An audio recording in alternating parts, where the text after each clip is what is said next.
Terima kasih kawan Mata Dunia masih tetap bersama kami. Di segmen kedua ini selanjutnya kita akan membahas banyak topik yang jarang sekali kita temukan dari penjuru dunia loh. Wah, sudah pasti ini menarik sekali ya. Langsung saja berikut 3 topik informasi menarik hanya untuk Anda tetap di Mata Dunia.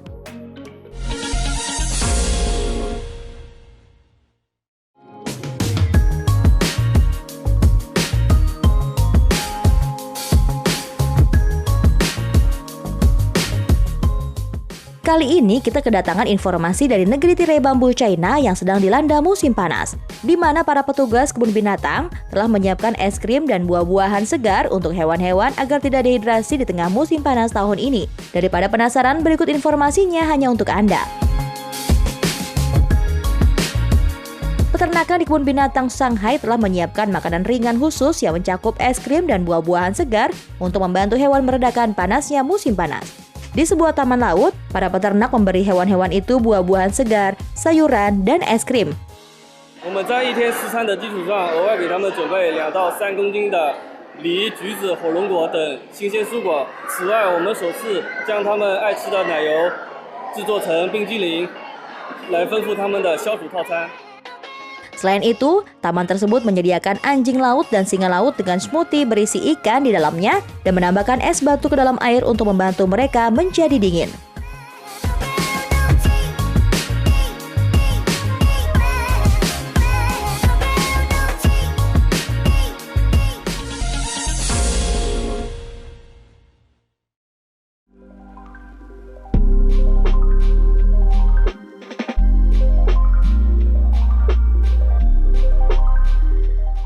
Masih dari China, kali ini ada informasi mengenai penemuan spesies baru. Ilmuwan China telah menyelidiki sumber daya air di pegunungan Kunlun dan menemukan spesies tumbuhan dan hewan baru selama ekspedisi ilmiah komprehensif ketiga yang sedang berlangsung di wilayah otonomi Uighur, Xinjiang, China Barat Laut.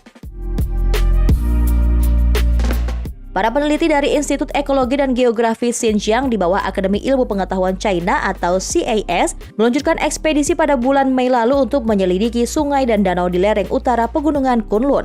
Ekspedisi tersebut merupakan bagian dari ekspedisi ilmiah komprehensif ketiga di Xinjiang yang resmi diluncurkan pada Desember 2021 lalu.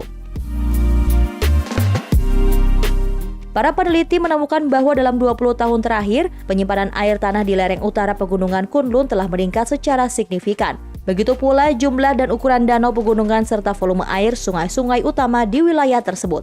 Penelitian ilmiah dirancang untuk fokus pada pembangunan Xinjiang yang ramah lingkungan dan berkelanjutan, mendapatkan gambaran komprehensif tentang sumber daya dan lingkungan Xinjiang, mengevaluasi secara ilmiah daya dukung sumber daya Xinjiang, dan mengusulkan strategi dan peta jalan untuk pembangunan ekologis dan pembangunan hijau Xinjiang di masa depan.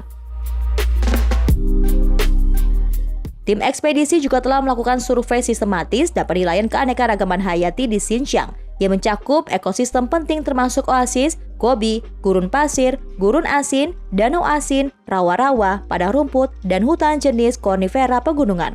Sejauh ini, para ilmuwan telah menemukan spesies gamarid baru, spesies lumut baru, dan 39 spesies parasitoid serangga baru yang tercatat di China, dan satu jenis jamur rak belerang yang hanya tumbuh di tanah Xinjiang.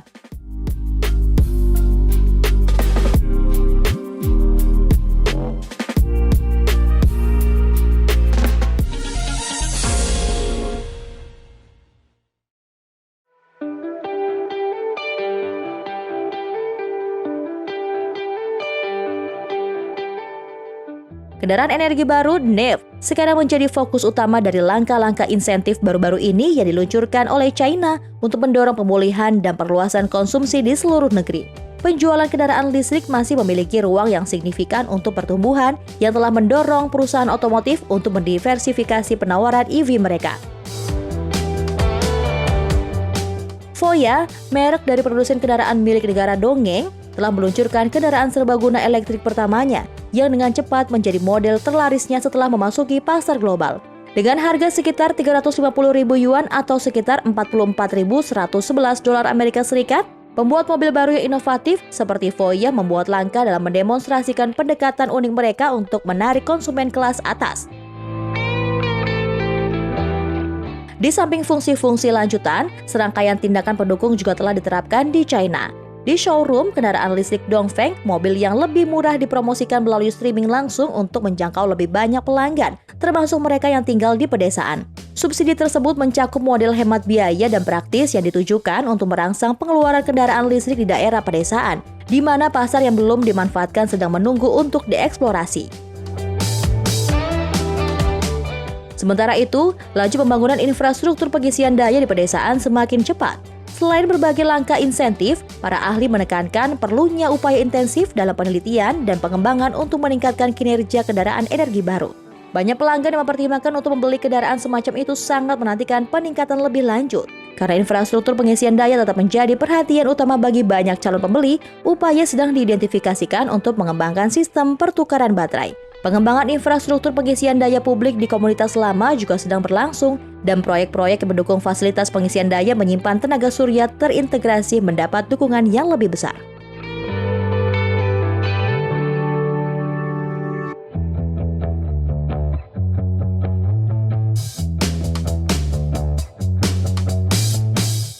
Well, jangan kemana-mana dulu kawan mata dunia.